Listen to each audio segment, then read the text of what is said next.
This is the Analysis in Chains with Nathan Williams and Neal Kieran.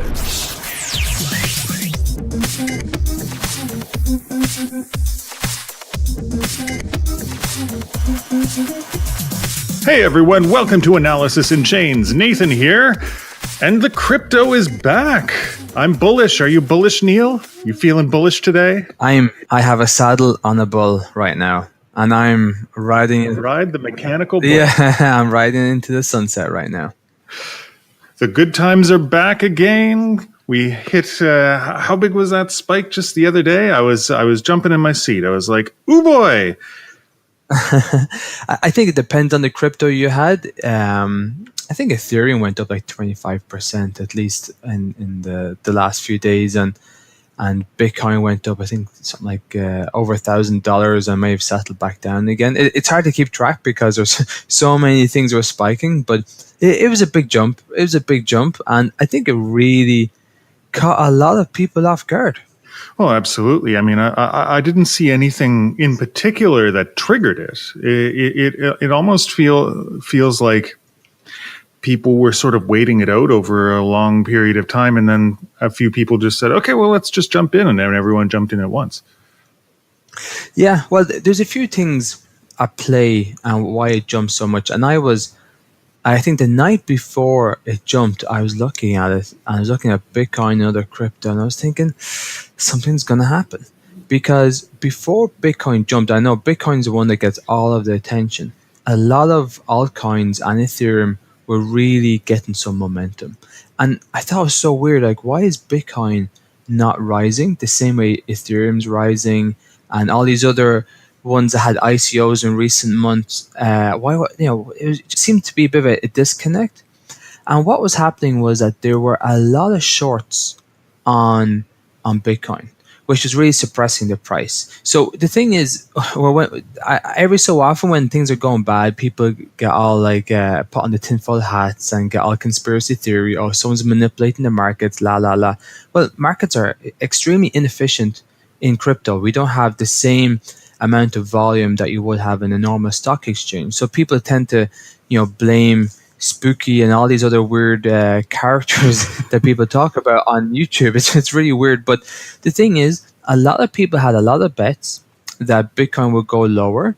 And what happened was that people had actually liquidated their bets because it would actually increase so much that they had to cancel the short or else they would have lost a lot of money. So once those, and I was watching some YouTube videos the night before this happened, and they're all saying like, this is a crazy amount of shorts that are going on. And it meant that people were very anxious that it could either absolutely plummet in the next few days or it could actually skyrocket. And it was so hard to tell. So once it actually took off a little bit and some of those shorts were liquidated, everyone was like, okay, now I'm in. And everyone just like ran to the entrance and just like putting all their bets on Bitcoin, and it just took off like a rocket. And with that, everything else went high as well. Yeah, we're still in the phase where a rising tide sort of lifts all boats, and everything is really still related to the Bitcoin price. I was looking myself predominantly though at the Ether price. Did you rush in along with everybody else and grab some Ether while the getting was good? I actually got Ether before any of this happened because, as I said, it'd fallen so much, so quickly, and it was back down to the same price it was back in July, whereas most crypto were back to their, let's say, October, November prices. I said to myself, okay, this is crazy. This is too low for Ether. And in our last episode last week, we talked about why that was because of the news of the Bitmain ASIC miner. And so that caused some anxiety because obviously if you got ASIC mining is very efficient, so therefore they end up mining a lot of coin, which can end up cause some price suppression. So I guess the market anticipated that, caused the price to go down, and I was like, thank you very much, and I bought some Ether. There you go. I wish I had a bit more that I could have bought up, but I feel like I'm watching a bit from the sidelines, but that's okay. I think from my point of view, as the prices go up, it brings about a lot of enthusiasm in other aspects of the market, including in people paying attention to podcasts like us, including people doing their own interesting startups. And so I'm really still hopeful with the prediction we made at the beginning of the year that we're going to have another summer like last summer with big ICOs going on. I mean, I don't know if we're going to get back to that level, but it would be fun. Yeah. Well, the thing is, there are a lot of reasons to be optimistic and hopeful, and I'm of the view that it would be a better summer because when we started off, it was very raw. ICOs, I think, like whenever you would visit a website for an ICO, it was like going back in time to like bad HTML websites of the 1990s. And so a lot of these companies were quite raw. Now they're very polished entities. They have VC money backing them before they do the ICO. So, and because of that, their marketing is a lot more efficient, it's more streamlined. So I can see some big ICOs coming. We have the Telegram ICO. They've already raised, I think, $1 billion before the ICOs even started. I don't know how that's possible, but so this could be huge. And if they end up raising as much as even more than they have already, this will create a lot of news. This will make a lot of people think, yeah, we have to get back in on this ICO. It's back. And what's happened since last year is that there has been some regulation changes, and we've now seen where in the world you're better off doing your ICO.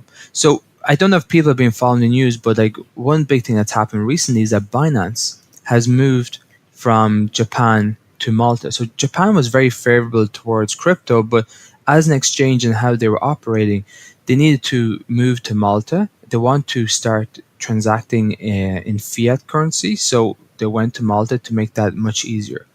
And so some people may think, okay, that's like a big exchange looking to, improve efficiencies, make more profit.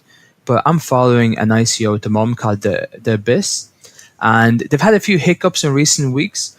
But what's happened now is that ICO hasn't started yet. I believe it's supposed to start tomorrow. And they already announced that they're moving from Zurich, Switzerland, which is like Crypto Valley, to Malta. Zug in Switzerland, and they're now moving to Malta, even before they even do the ICO. So you realize, like, everyone's trying to get around the regulations. They know where the best places are to do an ICO to avoid the pitfalls, and because of that, I can see a huge ICO boom because everyone knows how to protect themselves, and yeah.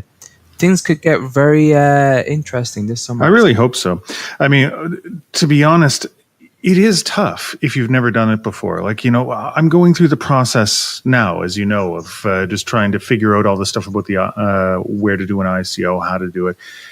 There isn't really anyone that can tell you exactly what to do. It's not like you go to a lawyer and they go, okay, do this and this and this, and you're done. No, you go to a lawyer with a plan, and they go, okay, you're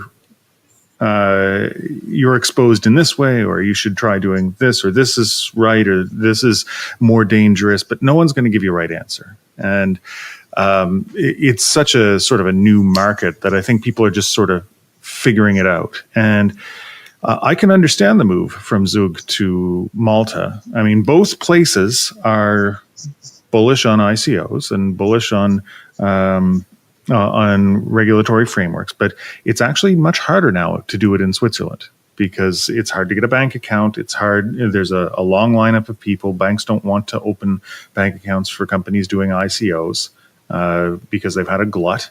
And so somewhere like Malta, they're much more eager to get this influx of young, hip tech companies. I mentioned this before in an earlier episode, but they had a huge boom when online gambling took off, and they made the first regulatory framework in Europe for online gambling, and then 13% of their GDP became online gambling. They wanted to do the same with ICOs, and so I can definitely see the need to move to a proper space. What I find interesting about moving an ICO like this, moving any sort of a crypto token, is how easy it actually is. And this is something that I came to in looking as to whether I should make my own token for my project or whether I should use an existing token like Ethereum. And the thing is, if you're doing any sort of payment or settlement using an existing token, you are married to that system. You can't move off Ethereum without, losing all the Ethereum in your smart contract or having some way of exchanging it. But if you make your own token and you want to move over to Malta because you're in Switzerland, then you make a new token in Malta and then you offer a one-for-one exchange and your new token eats your old token and you're good to go. It's so much easier. So how would that work? One token eating another token? Like even if you're still in Ethereum, why would that need to happen? Because in my mind, and you would know better than me, if I create an ICO in Japan and I have an ERC20 token from the ICO, and then I move my operations to Malta. Why would I need to create a new token? Can it not still just exist as it is? Well, it depends. Maybe the answer is yes, but it depends on what the local regulations are, like in Japan or whatever that you're complying to. So if there's certain things that have to happen, for example, like if you have a finance token and the finance laws in Japan mean that the token has to go through certain actions within the smart contract, whereas they don't have to do it in Malta, then essentially you'd have to change the smart contract, which could mean changing the token.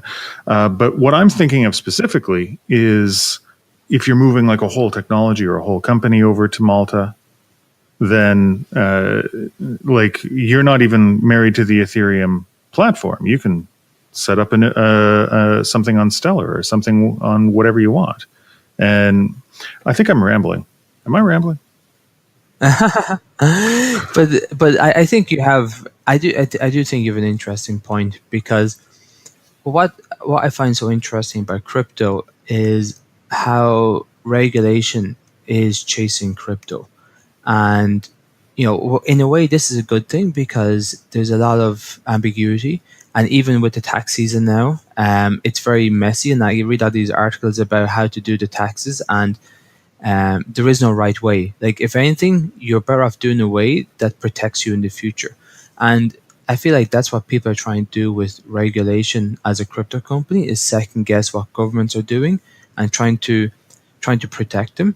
And I can understand why regulation is chasing ICO companies, because we're dealing with value.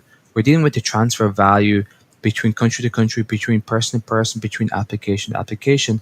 And so if something goes wrong, you could lose a lot of money, as opposed to, we think of, say, the tech boom in the past. If you were buying off Amazon, well, if you paid for something, as long as you received that good back, there wasn't really much to worry about from a regulatory standpoint. If you're using Facebook, hey, I'm using this for free and I'm not investing in anything and therefore I don't get anything in return, there's very little regulation. And what we've actually seen is that this is probably not the best approach in terms of regulation being lax. Like, because if you look at what's happening in America and tech, and you saw Mark Zuckerberg in front of the board, being interviewed about how the company works, and some of the questions were just so embarrassing. But my main point being is that the world really did not worry enough about tech and Facebook and Google enough that they end up reacting too late. The big thing about crypto, and people are anxious about regulation, is that it's a lot more proactive. And I feel that this can help the ecosystem better because it's not really mainstream yet. And by having a better and having like regulation having to up their game instead of being lazy, means that when things really do take off, everything's in place. And we're going to have less of these problems that tech are facing now. And you know why the regulation is more proactive with crypto than it was for, say, data protection? Because it deals with finance. Why? If you do anything, you touch finance. Exactly. You got people with deep pockets that are like, okay, get in line, buddy. Everyone wants to cut. Exactly. Yeah, I totally agree. Speaking of exciting new crypto, rising prices, the hype train coming back online, all aboard the hype train. Everyone should come out to our next event. Keep online to see when the next one in Berlin is going to be. That's going to be announced pretty soon, but more soon is going to be the 19th in San Francisco, where our good buddy Frank is going to be at Draper Associates talking with people there. There's a meetup, so check it out on meetup.com, and we'll have the link in the description. So, Neal, have a great week and enjoy the smile being lifted up like the Bitcoin price. Yeah. Hopefully we're still smiling this time next week. Take it easy.